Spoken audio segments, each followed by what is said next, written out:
د کلي دوماړه و خاص کر سور غونډ زه بل وخت نه یم راغلی زه نه ما ووټ کړی ما تر وار ووټ وکړم د سره غونډې یوه دومره ته ماداني دي ویلي چې ته ماته ووټ راکړه نه زه ورغله نو دا سره غونډه څوک چا کور له ور نه سي کلي له ور نه سي او خلکو ته ووایي نه چې له ما سره همت وکړئ تر هغو خلک خپله مخه له چا سره همت نه کوي ولې نن سبا هر سړی د نامه وږی دی چې زه چا سره یو مرسته یو تعاون کوم چې هغه ما وپېژني یا و ما ته وایي نو زه بله واره نه یم راغلی تاسو ته هم دا نه دي ویلي چې ما ته ووټ راکړه ولې ټایم نه وي زه چینجن هم نه یم راغلی په دا سره غونډه زما 15 ووټول پر چینجن مې 4 ووټول متان ماما خو نو زموږ زوړ ملګری وي په پارټۍ کې بیا په ګرمي کې دا موږ ورغلي نه یو د موږ ته 22 ووټه راکړه دغه دا 3 کلي نو په دا 3 کلي ما درس ووټه نه دی اخیست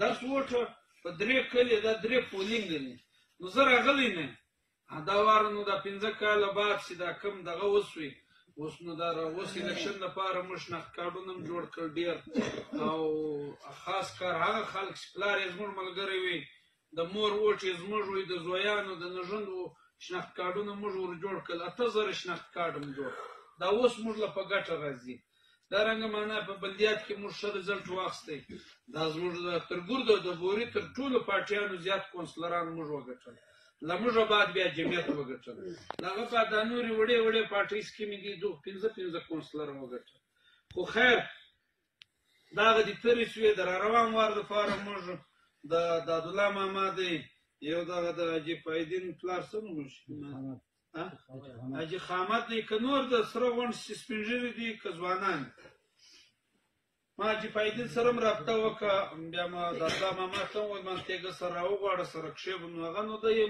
کاروباري سړی دی نن جمعه ده د مزدورانو حسابونه کتابونه به وي خیر موږ په سره غونډ کې دا نه غواړو ایزان چې موږ خامخا د را روانې تاسې موږ ته ووټ راکړه دا د ووټ پرچۍ تاسو هر چاته ورکړه که د هغو مینه شفقت حق یې تاسو ته درکولی نو درکړی به وي غیبت څه کړو حالانکې غیبت ډېر خوند هم کوي خو یا دا ضرورت نه دی چې زه به د بل په غیبت باندې زه خلک د سره غونډ والا د ځان ملګري کوم یو ضرورت یې هم نشته د غیبت دا ترس د وار ترک پښتانه وایي زړه مې که د پلار د هم په وار دا خلکو خپل وار ترک کوي موږ هم راوتلي ووټ هم لرو قوت هم لرو او نیت مو هم دغه دی چې کومه علاقه ګورئ دا مولوي صاحب ناست الله تعالی په خپل قرآن کې ویل چې ته ښه کوې هغه که د پیسو وي هغه که د غي مرسته وي پر عاجزه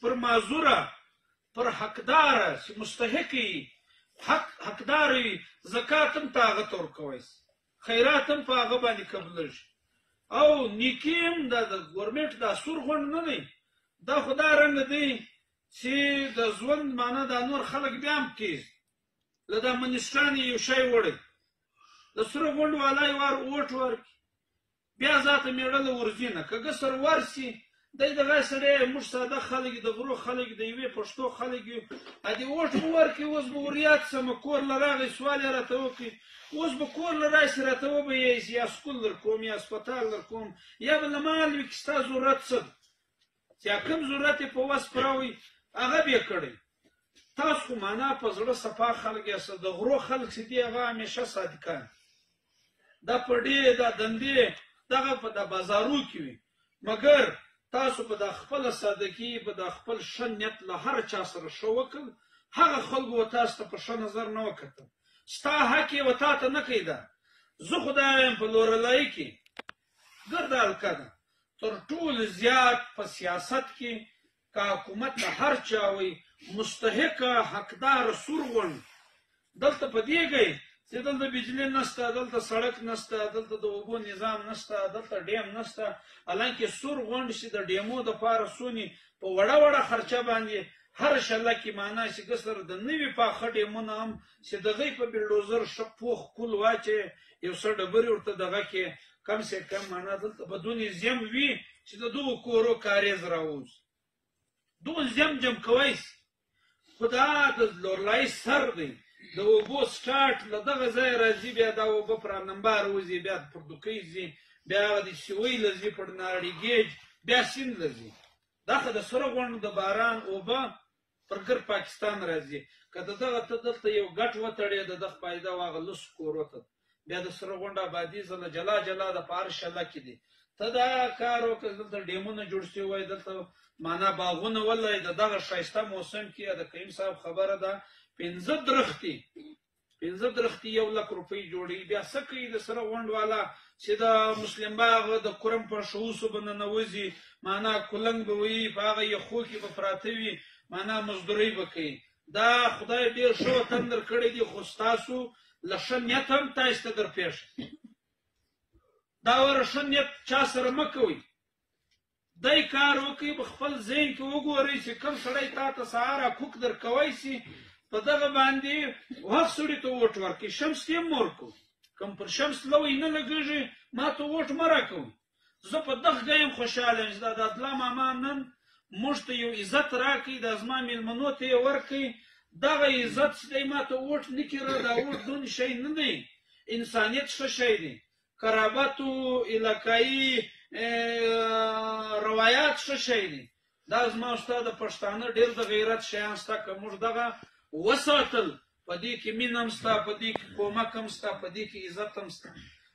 اول شی عزت دی. دا زموږ خلک ځکه دا وایي هغه وایي زه اول عزت غواړم بیا فایده غواړم. په بې پردګۍ کې چا فایدې نه دي غوښتي. زما به تڼۍ پرې وي، زما به لمن پرې وي، زما به سپلۍ پرې وي، زه به پر مخ چمیچ خورم، لیویز والا به م نه ورې لکې، زه به زورونه وامه. دا رنګه فایدې خلک نه غواړي چې دی به بې عزته کېږي، بیا به فایده له وزیره غواړي. او وزیر ته چې ووټ غواړې خو راسه چای هم موږ درکړو.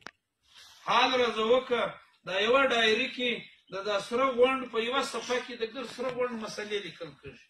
دا یوه ډایري 1000 ورقې دي، 1000 ورقې دي. نو په لورلای کې به ګر 200 کلي، نو خو 200 صفحې وي.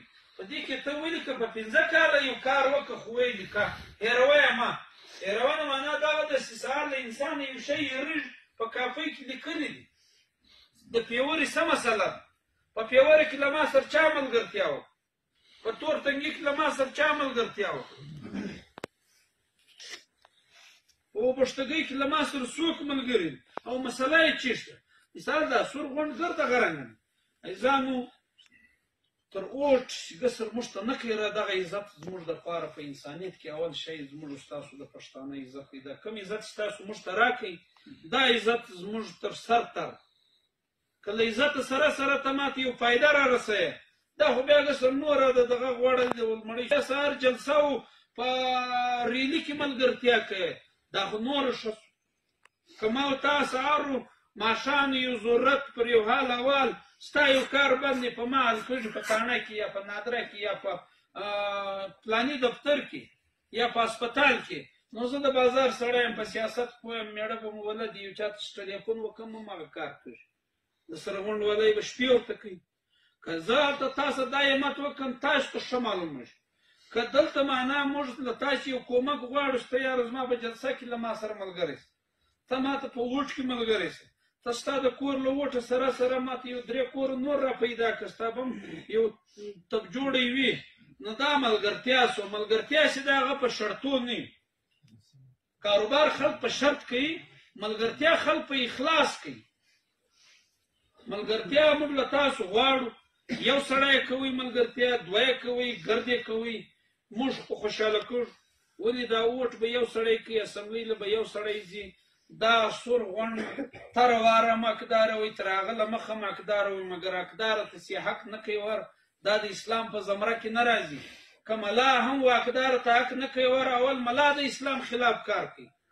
ولې مولوي صاحب تا خو د خدای قرآن ویلی دی، ته ولې د سردارانو د سرمایهدارانو و سجانو و کبابو ته ناست یې؟ ستا کار خو دا دی ته چا کامیابه کړی یې، دا سپېره ولس کامیابه کړې، دا سپېره طالب په تا سوڼو وچوئ، دغه ملا پټکی لوېدلی وي، زنانې به یې را رسوله، سړي به یې را رسول.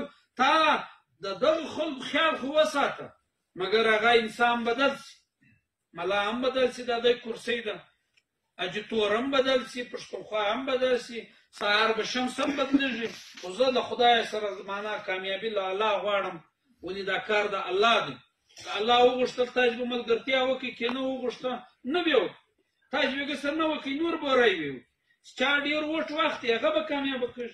له اول کامیابي غواړو، له کامیابۍ بعد له الله څخه دا زموږ یو امید دی. بنده مانده دی، غلطي ځین کېږي. له بابا آدمه چې راواخې تر دا اوس دمه پورې غلطي انسان د غلطیو پتله ده. هر انسان یو غلطي کوي، هر انسان یو غلطي کوي. پره یو الله دی، فرشتې غلطي نه کوي. دا الله و حکم ته ناست. موږ تاسو د الله بندګانې غلطي به کېږي، مګر الله څخه دا سوال کوو چې ای الله دی توفیق راکړې، دی کار خیر په راوکړې، دی خدمت په راوکړې، چې د خلکو هم معنا یو کار په پرسي، دا ستا د بندګانو یو ضرورت پرسي، موږ هم یو دعا وګټو. په دغه نیت راوتلی یو شکر دی، ورځ په ورځ لښکر پراخېږي. د درواغو دا دلاغه معنا د درواغو مړۍ هم نه ده چې دا مړه به خدمت کوي. ته دا وګوره، دا ګر کلی له سهاره ولیاړ، دا دی ځان نه ښکاره کوي. دا د دغه سړي ما او د ده یوه ورځ ملاقات وشوي، دا بل ورځ یو کوچنۍ ملګرتیا سره وکړه، بل ورځ بیا سره میلاو شو. معنا د ده ما او د ده په مابین کې یو هغه زړونه سره نږدې شو، په سترګو م سره وپېژندو. د سړي ما ته وویل معنا موږ د سردار اشرف ملګري وو چې په کاکړي کې وو په کار. دغه یو کوچنی کار یې وایي دفتر له راوخاتې سره وپېژندول. زه اول واره ما داسې سړی دا ورور سره وکړي، د سره غونډ یم، دوماړ یم، د عبدالله منم دی، دغه مې ورور دی، دغه ما ته یې خوند راکړي. سړی هلې جلبۍ راوغواړي، وروره د غرو خلکو جلبۍ خوري، موږ یې هم خورو. چای راوغواړي، چای مې سره وکړي. کېدای شي دا زما دغه پنځه ګایونه به د ده خوښ شوي، مګر دا یو شی درته وایم، الله تعالی چې کوم انسان اول ورځ پیدا کوي، د مور له نسل چې راووځي، غسل بل ورکوي. دی ماشوم دی، په څه نه پوهېږي چې مړ شوي هم غسل بل درکوي. چې علم انسان و بل ته محتاج دی. بیا څه کوي چې نن موږ راغی جوړي، بیا به زه سپکې کوم، زه به کبر کوم، زه به ګناه کوم، زه به تاوان رسوم، زه به ظلم کوم، زه به د بل حق خورم. دا په دغه ټایم کې کوم دی انسان چې دا مستۍ کې وي، بیا چې راولوېږي بیا یو مخ ځاړي، او چې چا غلط کار نه وي کړی، هغه تر اخره پورې هغه ډېر ټیټ. تاسې راسئ ګسر دا غلط کارونه نه وو چې علم بنده دونې عاجزه دی.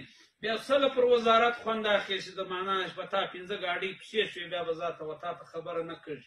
او دا اوس هم سره غونډ ډېر لوی عزت هم دا پخوانیو وزیرانو ته ورکړی دی چې دا روډ مو ورته تړلی وای چې په خبر خلاصې چې دغه را روان دی، له ما د ووټ یوړی حق د نه کوي راته یې په دغه ډګر م کسان دی به را سره وغږېږي. ته ول موږ بیا غیرت لولې، کمزوري م لولې، وجه څه ده، ولې نه سوم د ریاد. ته اوس پیسې ګټې، بیا سهار راځې بیا ما په پیسو اخلي. د انجوس شمسوي د پټکړګي دي، دغه اوس راوړې ده په سیلاب کې چې کوم فنډونه راغل، دا اوس هم پټ. تاسو ته یو شی میلاو شو، په دا سور غونډ ګرد ونړېد، دا چنجن دا ګرمۍ ګرد ونړېد. چې ستا د وطن ښځې، ستا بچان په زړه وي، کوټې پر نړېږي، د خدای یو باران رحمت دی، مګر په هغه کې یو تاوان خامخا ځین جوړېږي، د الله هغه قهر هم راځي. دا علاقې ته دا منسټر یا دوره وکړه، یا ستاسو یو ضرورت در پوره کړه. ولې په دغه حال کې هم ته نه راځې، نه راغې. نن بیا را روان یې، ووټ غواړم، بیا په فلاني مړۍ کوم، بیا یو څه خرچه ورکوم، بیا فلانا کوم. هر شی ځینې واخلي، هر شی ځینې واخلي، د لیوه له خولې وي شمګورې کښنه هم ډېره لویه فایده ده. ولې لیوه یو خونخواره خزنده دی چې ستا تاوان کوي، ستا مږ وړي، ستا میږ وړي، ستا وزه وړي. یار دا یو شمګورې که د ځینې وخت شی پر لیوه د نه پیرزو کړي. د دغه لوانو که تاسې ډېر شی جلا کوي، خو ښه کار دی، مګر دا مه کوئ. تاسې ساده یاست، تر خوله م لوړه وځي، که ووته هم انشاءالله کې واچوئ په ناروا ځای کې، نه پر در اوړي، نه پر در اوړي. انشاءالله پټو له زړه کې وایه چې انشاءالله به پکې دې وي. ته خو په غرض راکړه، او د غرض کار چې دوی در سره کوي، تاسې هم لږ ورته هوښیار شئ. ځان ډېر خوشحاله شو، دا ګرد کلی کوم سران دي که ځوانان دي وم زنډه واستم او دلته دا ښه سو کوټه ګرمه ده د بندې خدای شین یخ وي وروره دی نه وي په موږ کې دا کمزوري کسان وروره کلتي